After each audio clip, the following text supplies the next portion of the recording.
Judd, Zulgad, Jess Myers with you. XL Energy Center is the site. Jess, we've just watched the Wild lose to the Los Angeles Kings 4-0. As the Rolling Stones would say, pardon my appearance, it is No Shave November. Let's talk about this team, and we could certainly talk about tonight's game, which was a first period that was ugly to awful, a second and third period that seemed a little bit better at times, uninterested at times.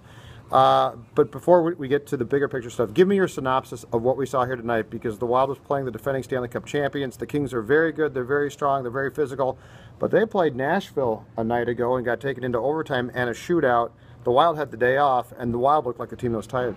From a team out of Hollywood, nothing was according to script tonight. There's my line. The Kings couldn't win on the road. They had won one of their first 9 road games. Although Daryl Sutter said he doesn't pay a lot of attention to the record because they had 4 games that they got to overtime or a shootout, so that's points. Okay. So he wasn't worried about that. The Wild had only lost 1 game at home, and that was to a pretty good Pittsburgh team. So you'd think this is an opportunity. The Kings playing back-to-backs. They played in Nashville last night. They're playing their backup goalie for the second night in a row, and nothing went according to script. I mean, it just seemed like the Wild got a couple of bad turnovers early, gave up a couple odd man rushes. Those all wound up in the back of the net. And I'm not going to be too hard on Darcy Kemper, who started the game, didn't finish the game, but you got to bail your team out a couple times in those, and it's a completely different game.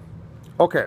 So if you don't want to be hard on Kemper, that's fine. But let's be hard on some folks right now. I can be a little hard on him, not too hard. I've got an entire list written down of people that I think we need to be hard on. Okay. Thomas Vanek has 1 goal so far this season. Right. And we are now almost to December. Mikko Koivu, who I think has almost been forgotten because Vanek's been such a disappointment, has no goals in the month of November.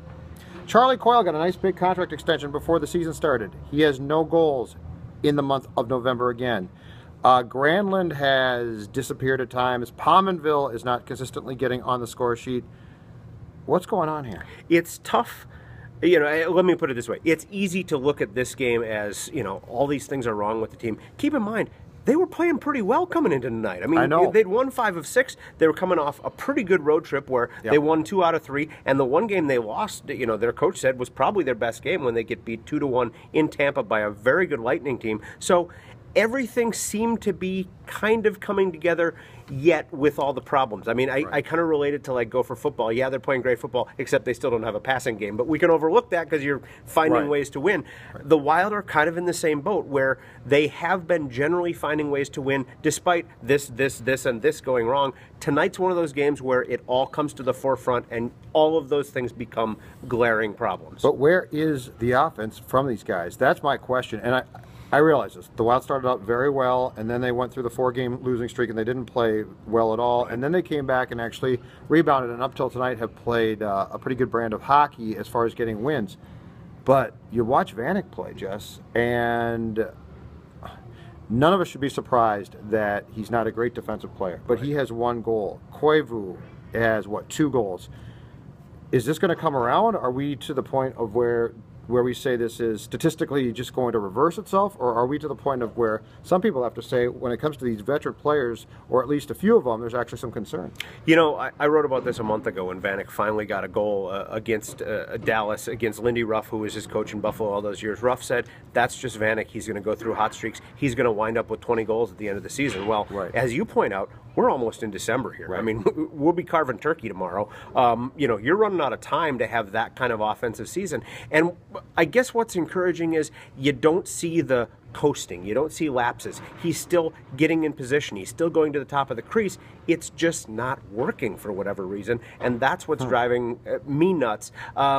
I don't know what's up with Koivu. I really don't. I haven't seen him, just kind of drop back and have this lack of effectiveness at any point in his career. He's signed for a long time, too. He is signed for a long time, and he's wearing the C on his jersey. And, I mean, he's obviously entrenched here. So this last 5-game stretch or so, give me the good. What have you seen? And tonight, we obviously in a 4-0 loss didn't see much good, but give me the good. The bright spot so far is Jason Zucker. I mean, the fact that he has developed into an all-around offensive player. You saw him digging around the net tonight. You saw him trying to make plays. You saw him taking a stick to the face, and he comes back with it by dropping Dustin Brown on his rear end. Who deserved it. Yeah, he absolutely deserved it. How do you get an interference card, by the way? Dustin Brown is he's the captain of the Kings, and I get it, but he's a complete cheap shot artist as far as I can tell. he high sticks Zucker, he doesn't get a penalty, and the kid comes back and basically knocks him over, and these referees call interference. Explain this to me. Explain this league to me. This is how hockey works. You get high stick to the face, I will guarantee you're going to end up in the penalty box. I mean, it's just goofy. That's the way it is, and kind of a microcosm of this night where everything you tried just went wrong somehow. Last thing, the power play again, of course, in a 4-0 loss was completely ineffective tonight. The power play, if I'm not mistaken, is 6 goals on the season. The Wild will play their next game in Dallas on Friday night, and the Minnesota Wild this season on the road has 1 power play goal. 1 goal. My partner, Phil Mackey, likes to say that statistically, if you do all the statistics crunching, it's all going to come around, it's all going to come out in the wash, and this power play is going to come around. As a longtime hockey observer, at what point do you say, this is really amazing that you have...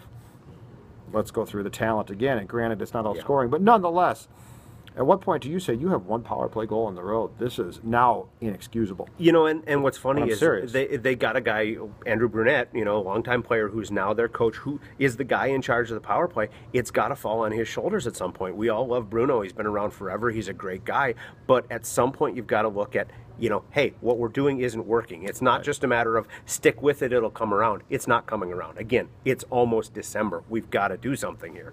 Thank you very much, Jess. He's Jess Myers. I'm Judd Zulgad. Thanks for coming to 1500ESPN.com and check out Jess's columns on the Wild. We'll talk to you soon. Happy Thanksgiving, everybody. I might not have this beard. Yes, have a very good turkey day. Bye. And I'm going to shut this off.